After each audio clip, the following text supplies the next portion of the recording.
Assalamualaikum warahmatullahi wabarakatuh. Hari ini saya akan melakukan praktikum IPA dengan judul telinga. Dengan data diri saya, nama Aulia Zahra, NIM 856797323, UPBJJ UT Palembang. Kegiatan praktikum yang akan dilakukan pada kali ini ada 3 kegiatan.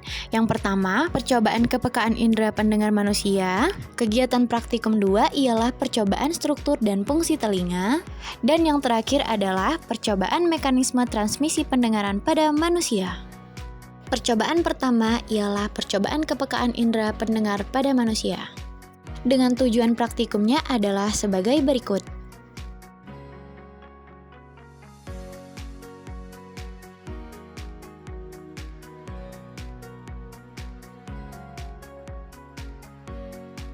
Pada percobaan awal, saya mengetes pendengaran siswa saya dengan telinganya tidak ditutupi apapun atau tidak ada hambatan apapun.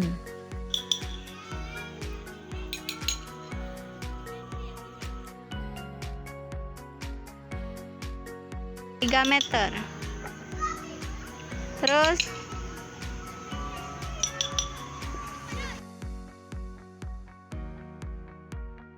6 meter.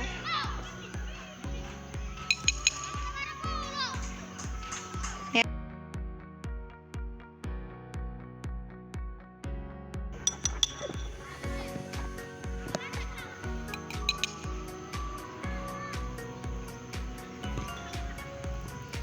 Lagi.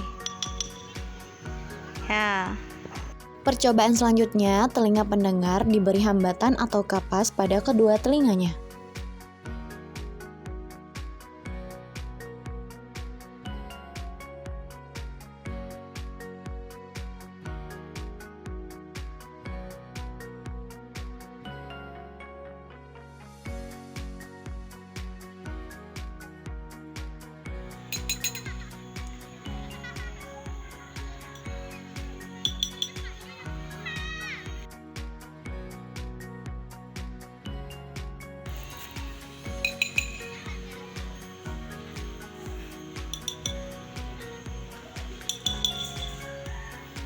Jangan ragu-ragu ya untuk mengangkat tangan.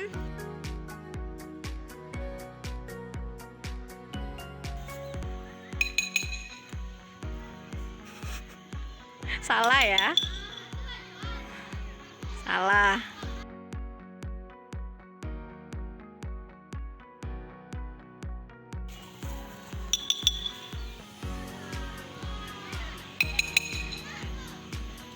Ramlan. Kuat-kuat Ramlan. Ramlan kuat-kuat. Kesimpulannya, saat melakukan percobaan pertama, pendengar mampu mendengar suara ketukan piring dengan jelas pada jarak 1 meter dan 3 meter tanpa kesulitan. Pada jarak 6 meter, suara masih terdengar namun intensitasnya menurun. Sedangkan pada jarak 9 meter, sebagian pendengar mulai kesulitan membedakan suara ketukan, terutama jika kondisi ruangan tidak terlalu sunyi. Ketika telinga tidak tertutup, pendengar juga dapat mengidentifikasi arah datangnya suara dengan baik, terutama pada jarak dekat, karena perbedaan intensitas suara antara telinga kanan dan kiri masih cukup signifikan.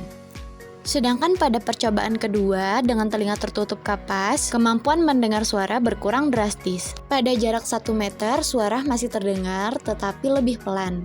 Jarak 3 meter membuat sebagian peserta mulai ragu. Sementara pada jarak 6 meter dan 9 meter suara hampir tidak terdengar sama sekali. Selain itu, kemampuan peserta menebak arah suara berkurang karena peredaman gelombang bunyi menyebabkan kemampuan lokalisasi menurun. Pendengar lebih sering salah menebak arah karena bunyi yang masuk ke kedua telinga menjadi tidak seimbang dan kurang jelas. Kegiatan praktikum kedua adalah percobaan struktur dan fungsi telinga. Percobaan selanjutnya adalah percobaan struktur dan fungsi telinga. Pada kali ini saya akan menjawab struktur dan fungsi telinga di BMP. Telinga memiliki 3 bagian utama, yaitu telinga luar, telinga tengah, dan telinga dalam. Pada telinga luar terdapat daun telinga dan saluran telinga.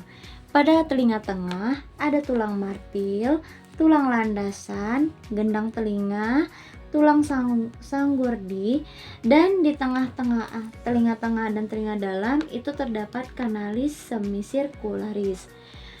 Jika di telinga dalam ada saluran eustachius, rumah siput atau koklea, saraf pendengaran, dan saraf vestibular. Kegiatan praktikum 3 adalah percobaan mekanisme transmisi pendengaran. Percobaan selanjutnya adalah mekanisme transmisi pendengaran pada manusia. Proses pendengaran adalah mekanisme yang kompleks. Jadi, proses pendengaran dimulai ketika gelombang suara dari lingkungan ditangkap oleh daun telinga. Terus setelah itu gelombang suara mendekati gendang telinga. Setelah itu, membran ini akan bergetar sesuai frekuensi dan intensitas suara. Getaran itu kemudian diteruskan ke 3 tulang kecil di tengah, yaitu tulang martil, tulang landasan, dan tulang sanggurdi. Ketiga tulang ini berfungsi untuk menguatkan getaran suara dan menyalurkannya ke tingkap selanjutnya yang merupakan menuju telinga dalam. Setelah itu, getaran tersebut masuk ke telinga dalam, ke koklea. Setelah ke koklea, jendela opal, koklea diluruskan, terus ujung saraf sensoris. Setelah itu, masuklah ke saraf pendengaran dan otak. Sekian praktikum dari saya. Wassalamualaikum warahmatullahi wabarakatuh.